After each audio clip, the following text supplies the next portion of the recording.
पहले मैं कुछ ऐसा दिखता था, फिर बॉडी बनाने के लिए दुनिया भर के ट्रेनिंग प्लान और डाइट प्लान फॉलो किए, जिनमें से कुछ चीज़ों ने काम किया और कुछ से नहीं। और इन सब चीज़ों से मैं बहुत कुछ सीखा, जिसको अप्लाई करके मैंने अपनी बॉडी को फाइनली ट्रांसफॉर्म करके कुछ ऐसा कर दिया।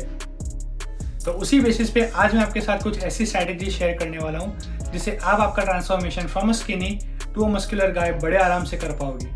इनमें से कुछ स्ट्रैटेजीज या टिप्स आपको थोड़ी वियर्ड लगेंगी या कंट्रोवर्शियल लगेंगी, बट ट्रस्ट में ये बहुत अच्छे से काम करती है। तो वीडियो को एंड तक देखना, और अगर आपने चैनल को सब्सक्राइब नहीं किया है तो प्लीज़ जाके सब्सक्राइब कर दो, ताकि आप ऐसे और कोई वीडियोस मिस ना करें। चलिए शुरू करते हैं। अगर आप स्किनी हो तो आपको ये बात पता होनी चाहिए कि आपको एक कैलोरी सरप्लस डाइट फॉलो करना पड़ेगा, तो ये आप मसल गेन और वेट गेन कर सकते हो। बट इसके अंदर हमको दो प्रॉब्लम्स आती है। सबसे पहली तो फास्ट मेटाबॉलिज्म, जिसकी वजह से हम जितना भी खाना खाते हैं वो सारा डाइजेस्ट हो जाता है और सारी कैलोरीज बर्न हो जाती है। और दूसरा होता है बैड एपेटाइट, जिसकी वजह से हम ज़्यादा फूड कंज्यूम नहीं कर पाते। इन दोनों का ही सोल्यूशन मैं आपको अभी दे देता हूँ। सबसे पहला है कि start consuming liquid calories, smoothies, protein shakes, fruit juices. ये सब के अंदर कैलोरीज बहुत ज़्यादा होती हैं और ये आपके स्टमक में हेवी नहीं लगती आपको, तो इसको आप ज़्यादा कंज्यूम कर सकते हो और ऐसे आप ज़्यादा कैलोरीज ले सकते हो।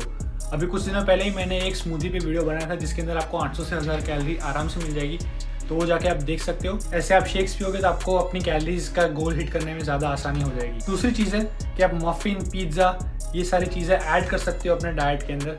आई नो हमें बोला जाता है कि हमें क्लीन फूड खाना चाहिए, जंक फूड नहीं खाना चाहिए, बट अगर आपको कैलोरीज ज़्यादा कंज्यूम करनी है तो ये आपको हेल्प करेगा। फॉर एग्जाम्पल, अगर आप 50 ग्राम ऑफ ओट्स खाते हो, उसकी जगह पे अगर आप एक स्लाइस पिज्ज़ा का खाओगे तो आपको पिज्ज़ा में ज़्यादा कैलोरीज मिलेंगी और आपको उतना फुल भी नहीं लगेगा। 50 ग्राम ऑफ ओट्स आपको बहुत जल्दी फुल कर देगा, आपका पेट भरा भरा रहेगा काफ़ी टाइम तक, तो फिर आप दूसरा मील भी नहीं ले पाओगे जल्दी। तो अगर आप पिज्ज़ा खाओगे तो आपको कैलोरी ज़्यादा मिलेगी और आपका पेट भी खाली रहेगा।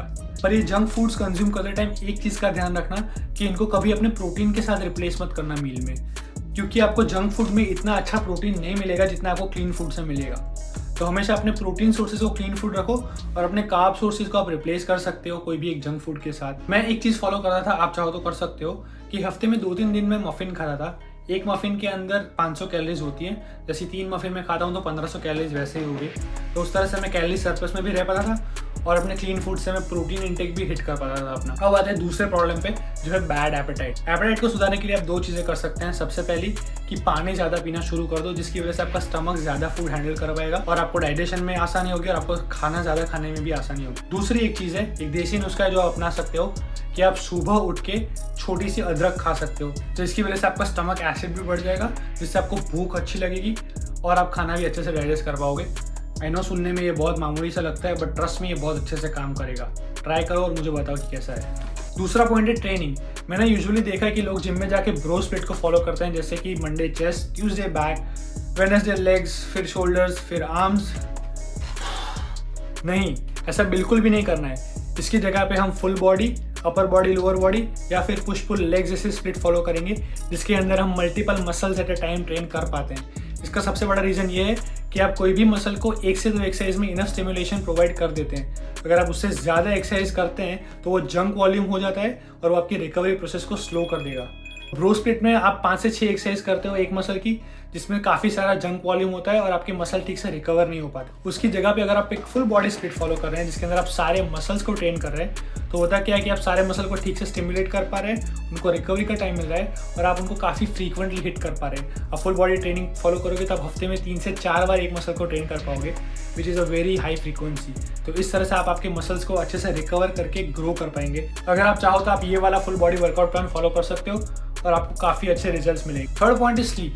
Sleep is the most underrated point, जो लोग बहुत ज़्यादा निगलेक्ट करते हैं, बट यही वो चीज़ है जो डिसाइड करेगी कि आप जिम में जो मसल्स को ब्रेक डाउन करते हैं वो रिकवर होकर ग्रो होंगे या फिर ब्रेक डाउन होकर और ज़्यादा डिग्रेड हो जाएंगे। तो अपनी स्लीप को ऑप्टिमाइज़ करना बहुत ज़्यादा ज़रूरी है। इसको कोई भी सोना, कोई भी सप्लीमेंट, कोई भी मसाज गन रिप्लेस नहीं कर सकता। अगर आपको अच्छे रिजल्ट्स चाहिए तो 7 से 8 घंटे की स्लीप बहुत ज़्यादा ज़रूरी है।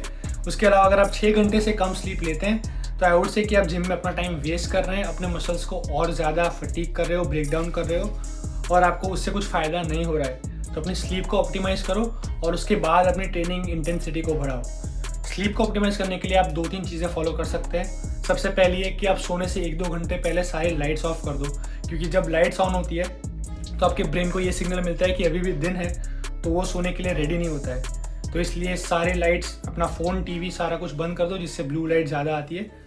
तो आपको स्लीप में बहुत ज़्यादा बेनिफिट होगा। दूसरी चीज़ है कि अपना कैफीन का इंटेक है वो आफ्टरनून के बाद बंद कर दो, क्योंकि कैफीन आपकी सिस्टम में 12 घंटे तक रहता है। तो अगर आप कॉफ़ी पीते हैं आफ्टरनून के बाद तो वो कैफीन आपकी बॉडी में रहेगा। बहुत सारे लोग ये क्लेम करते हैं कि मैं कॉफ़ी पी के भी सो सकता हूँ। श्योर, आप सो सकते हैं, लेकिन वो स्लीप की क्वालिटी डिग्रेड हो जाती है। तो स्लीप क्वांटिटी के साथ उसकी क्वालिटी भी बहुत ज़्यादा इंपॉर्टेंट है। तो कैफीन को अपनी डाइट से कम कर दो। ये चीज़ें आप फॉलो कर सकते हैं और आपको बहुत ही अच्छे रिजल्ट्स मिलेंगे। तो आई होप ये टिप्स आपको फिटनेस जर्नी में बहुत ज़्यादा हेल्प करेगी। That's it for the video guys. अगर आपको वीडियो अच्छा लगा है तो प्लीज़ एक लाइक कर देना, और अगर अपने चैनल को सब्सक्राइब नहीं किया है तो प्लीज़ जाके सब्सक्राइब कर दो, ताकि आप और ऐसे इंटरेस्टिंग वीडियोज़ मिस ना करो। That's it for today, bye bye.